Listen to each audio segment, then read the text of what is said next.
Okay, so today we have Sam's mad K-swap S2000 down here. We're going to go to Mexico right now.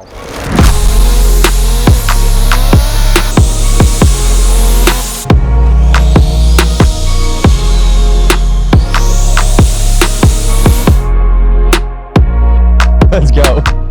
Hi guys, welcome back to the channel. Today we have Sam here with his mad K-swap S2000. Hello Sam. Hello. How's it going? Very good. Good to see you How are again. you? We're going to shake hands. So, K-swap S2000, why is it K-swap? Basically, the F-series, the first F-series dropped the valve. Stock valve train, that's kind of Were what you happens. sending it? Obviously, I was sending it. Why would you not be sending it? I love it. Yeah, so I was showing off for a good friend of mine. I'm sure when he watches this video, he'll remember that. Who's it? He's called Josh Cook. Oh, okay. Yes, so we're, it was being sent, and then yeah, between third and fourth year, when I took it all the way to 9K, it decided to chew up a valve. Great. Yeah, so that was bad time. And then after a while, I managed to get the funds for another engine, but my uneducated self wasn't made aware that basically the sleeves in the F series, there was something called an FRM. They're not iron sleeves like the K series. Yeah. So we both found this out the hard way, didn't we? Yes. Yeah. So you're supposed to use special pistons for those. I wasn't aware of that. So basically, build the engine, turbo it again. Obviously, put it all back together. Drove it probably 100 miles, and it was smoking quite bad. I thought it would kind of clear out, but it just got worse and worse. And I just to be fair, I remember you coming down to our unit and it was smoking like hell. Yeah, really bad. So. Very, very bad. It was basically like valve stem seals times 10. Oh, it was horrendous. I wish we had footage to show here because it was bad. It was just plumes of smoke all over the place. And it was nearly like a BMW, but not that bad. You tell that bad. No. So yeah, then obviously I figured that out, and then I kind of thought, do I just re-sleeve the engine, which was going to cost me a lot of money, obviously. So yeah, once the second engine went, I looked into sleeving the block that I had, because obviously it was too scratched up. Nobody, well, I don't, as far as I know, and I got basically from research and talking to people, you can work on the FRM sleeves. So you can't like overbore like you can on an iron sleeve. So obviously the option with the F-series block was to completely re-sleeve it with iron sleeves. There's only one or two companies that could do it, and cost-wise it just didn't make sense to me. And from what I was reading online, again, there was dropping sleeves and like, you know, there's loads more issues. It's not like build this engine and it's so good. I think obviously all the race cars do it. But in race application, you know, you don't, an engine doesn't last 100,000 miles, does it? So yeah, then I added it all up, and then it came, I think, probably like 4,000. And then I was like, well, if I'm doing that, I might as well buy a whole another second-hand engine. But one, can't find them. Two, I'll be buying an engine that's got over 100,000 miles. If it was standard, maybe, but because it's turbo and I'm pushing it already, I didn't think that was a wise choice. So I started adding up stuff for K-swap. And here we are. And here we are.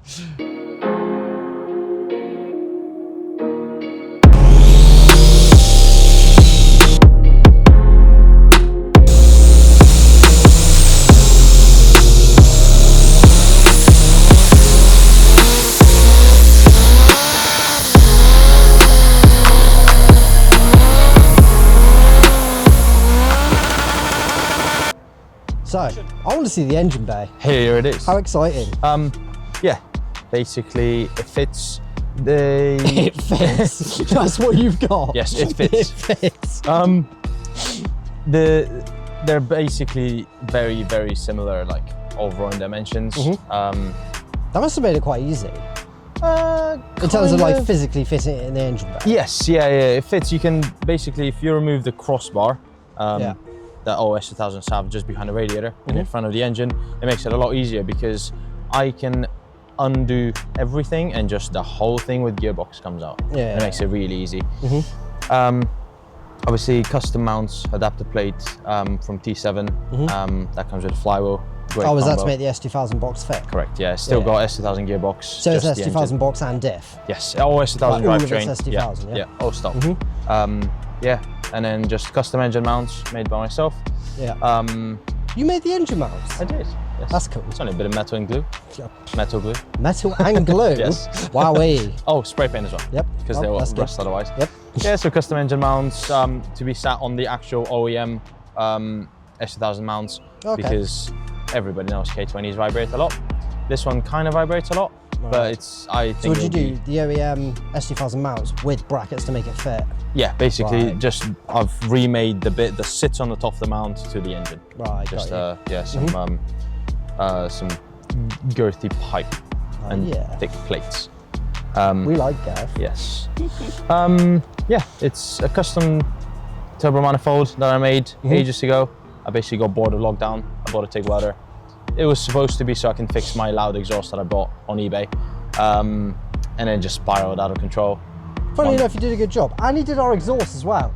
Put the video up here. You'll see Sam in his prime. Yes. Custom downpipe, obviously 3-inch, full 3-inch exhaust all the way through.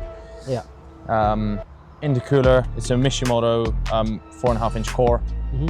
I remember when you asked me for that. Yes.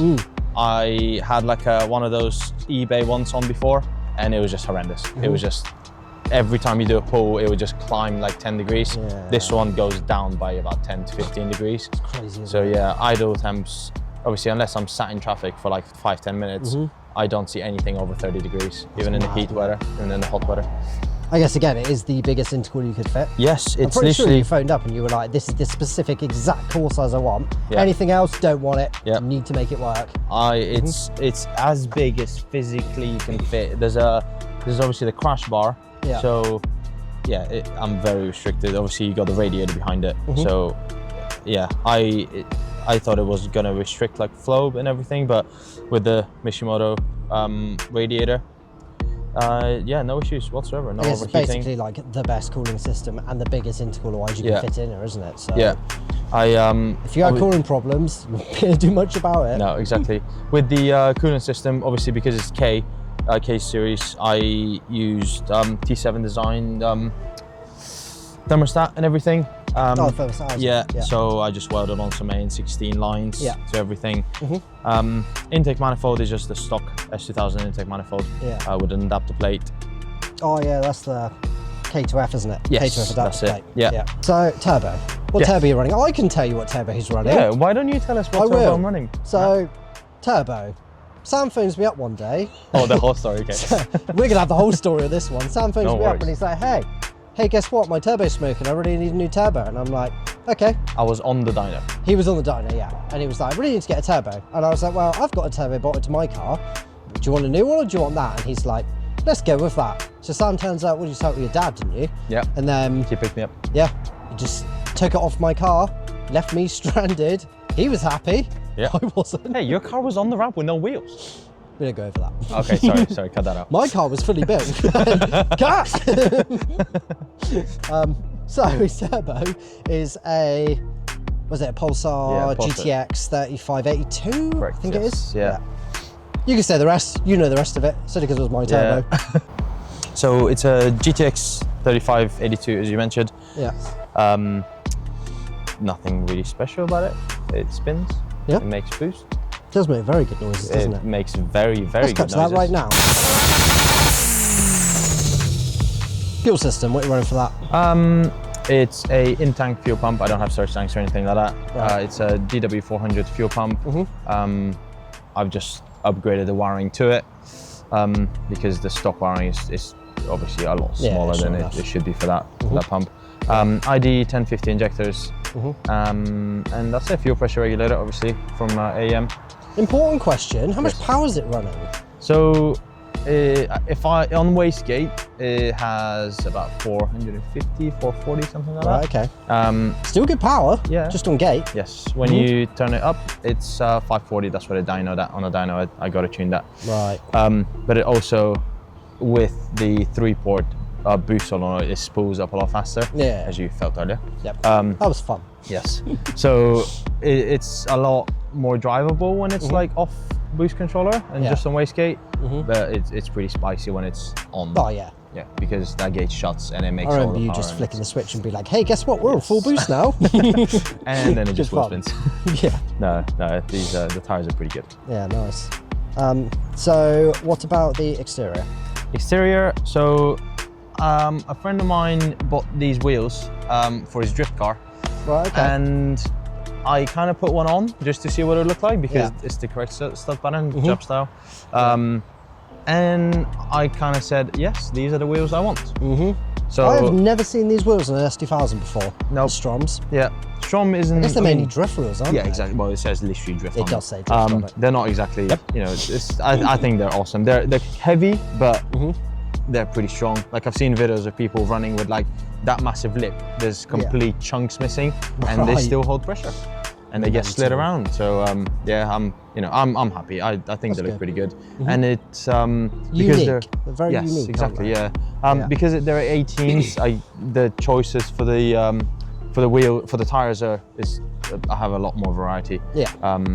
I think people struggle with 17 in the stock form. Right. And then obviously because they were a lot wider and bigger, they didn't fit the stock body. So I had to go arches on the back and whole wings on the front because I don't How much really wider like.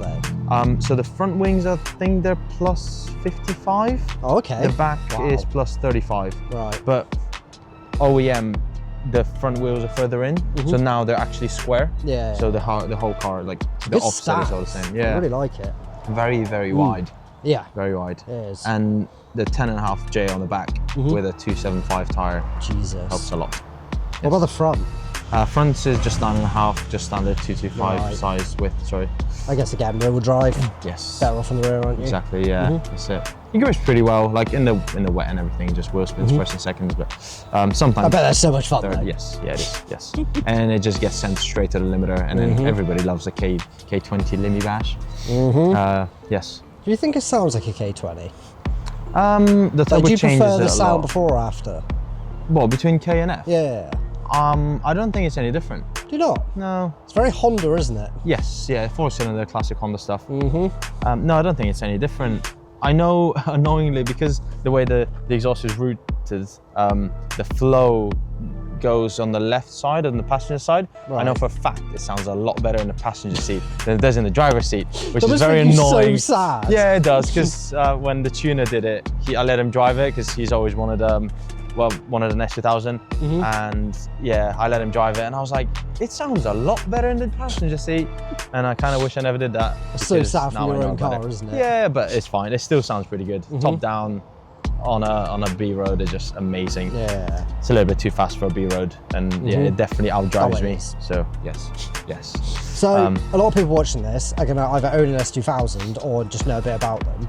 Obviously, you've gone from an F to a K. Yeah. What did you notice, like difference-wise between the two? The K, because of the VTC, I think it's a little bit gruntier down low. Oh, okay. So I found with the F, you kind of, it poodles along, obviously it's absolutely fine, makes power, but like the initial, like if you step on the throttle, it just kind of jumps, you know what I mean? Whereas the F kind of goes, it still goes, but I feel definitely a difference. Obviously it just adjusts the timing, and it's it makes the turbo spool faster on the K series, that's for sure. That's interesting. Yeah, other than that, not really. Obviously, the K's are never really meant to be this way around, rear-wheel drive. So a baffled sump is definitely a must. I was about to say, do you get surge issues or anything else? Not surge issues. To be honest, I haven't actually got the baffled sump yet. What I do is just put an extra half a litre of oil in. Haven't had issues, but I haven't tracked the car yet. So on the road, I think you can easily just, run it like this. Yeah. Obviously keep an eye on the oil. I think you'll be probably fine in my experience. I haven't actually had to top it up, which is amazing because crazy, isn't it? K20s are known to burn a bit of oil. All Hondas are known to burn yes, oil. Yeah. But yeah, I haven't had to top it up. It's still exactly where I left it. Yeah. I'm on a second service. Oh, the oil filter is obviously relocated because the downpipe is in the way. Right. So that's hell performance lines, adapter plate, thermostatic plate. Yeah. There's an oil cooler behind the intercooler. Yeah, which is getting moved soon because I'm going to put a fan on it for the summer. Right. But yeah, oil filter is just behind the bumper, which is really easy to get to because you just unscrew it. And, I guess if you're moving it, you just move it somewhere convenient, don't exactly, yeah. There's not really enough room in the engine bay where it would be sensible to put it in. Yeah, for sure. Because, as you said, some people might not know, but the steering rack is right in front of the engine, as you can see. Yeah. So you can't really have an oil filter there because when you open it, obviously when you take it off. Go everywhere. Yeah, exactly. So this is the best way to do it. Underneath the headlight, loads of room. Yeah, just unscrew it, have a pan underneath, catches it all. This car is crazy. I love it. I've spent a lot of time building it. This car has not been worked on by a garage if you don't count the dyno. I've done everything, and it's just. I know you refuse to let people work on it, don't you? Yeah, I don't like it. Like, you know, I think this is, for me, this is the definition of build, not bought. Yeah. I know it's you know, a bit cringy, but like I don't. Well, then I guess welding and stuff, like you've fabricated all this stuff yourself, haven't you? So exactly. Yeah, I think it's definitely a learning curve, but I think it's such a good skill to have. And it brings you and your friends together because friends have helped me out on this. Yeah. Including, well, my dad has helped me out a lot as well. Nice man, isn't he? Yes. Love your dad. I love my dad. Love my dad. My dad's great. He actually, a couple of weeks ago, I'm sure you know, my clutch went. Yep. That is a story for now. Let's go. Oh, okay. Basically, it was on 6,000 miles. I know it went through quite a lot of abuse because I had an issue. Because you were driving it? No, yeah, not only that, but basically I burnt my clutch mass cylinder, which is right next to the manifold. So I'm pretty sure, basically when I built the car, back 5 years ago, whenever it was, I did a Scotland trip. I did the NC500, and on that trip, I didn't have any heat shield or anything like that, like any proper stuff. And I'm pretty sure it melted like the piston inside, because halfway through the trip, the clutch was like sticking on one spot. Yeah. And I know it was fine before. And I'm pretty sure the clutch was slipping. Then I replaced the clutch master cylinder, not really realizing what's actually happened, because I thought it just failed because it was leaking inside, and they're renowned for that. So I replaced it, and then after a while, the same thing happened. So the clutch was basically abused. It would slip sometimes, but not others. And I kind of put it down to the clutch master, through the cylinder. Yes, so the clutch has been abused for 6,000 miles. And then a couple of weeks ago, I was here with another friend, and I said to him, "Watch this burnout." So, we were going to film this video last week, weren't we, Sam? Yes, we were, Matthew. What happened? Right, I was with a friend and basically helping him with his car. And on the way home, I said to him, "Watch this burnout." I did first gear, then I did second gear. And then I think the clutch heated up a little bit too much, and it's an old clutch now, it's over 6,000 miles of abuse. Yeah, it started to rattle its head off. So you phoned me up. I phoned you up at like 10 o'clock, I think it was, that night. And it was like, imagine a gearbox. Imagine a gearbox with ball bearings poured in it, smashing around. That is what my gearbox sounds like. No, but that's what my clutch sounded like. Yeah, gearbox was fine. Yes. Turns out basically the material got so hot that it like dislodged itself from the disc, sorry, and welded itself on the flywheel, and a bit on the clutch pressure plate as well. So yeah, you managed to basically get it to me next day. Yeah. That was a comp stage 4, wasn't it? Yes. Yeah, competition stage 4. Great clutch. So good. It's good clutch. Yeah, it feels like OEM. Absolutely amazing. And then obviously I pulled the gearbox out to replace it, and then I noticed the flywheel's got some heat spots, as I kind of expected. Yeah. So I had to get it resurfaced. And yeah, long story short, I used my connections to get it resurfaced on a Friday. No, so I dropped it off on Friday night, and my friend did it on basically Saturday morning. Alex is a nice man. He is a very good, he's so good, absolutely amazing. I offered him some intimate stuff. He said, no, it's so good. How intimate? No worries. Whilst we're here, nobody else watching. I can't say this on a video. How intimate? I can't say this on a video. Right, okay, carry on Friday. So he managed to get it done on Saturday. Yeah, picked it up, put it in. The gearbox was in. It was, yeah. Yeah, don't get edgy. No, I'm Don't get so edgy. edgy on this one. We had We were arranged... booked in the next day, weren't we? Yep, 9 a.m. Yep. sharp. Yep. So I went out with some friends, did some rips. Yep. On the way home, I said to my other good friend, one last burnout. And he was like, yeah, let's go. And as he started doing his burnout in his car, I went to do it in mine. And I think what actually happened is, because I wasn't used to the new clutch, obviously mine was right up top, so the new one's right at the bottom where it's supposed to be. I think I didn't slip it enough, and it just kind of destroyed the drive shaft. CV joint just pooped itself. Yes, so then I called you again. And you were like, on the Saturday night. I'm not coming anymore. Yeah, sorry. Yeah, managed to get a new drive shaft, but that was fixed on Tuesday, and now, yeah, here we are. But we're here now. I still do burnouts. I know you do. I know you do. Earlier on I was like... So thank you guys for watching. Make sure to subscribe, and we will catch you on the next video. Great. Nice. That's fun. Nice. Right. Right, you want me...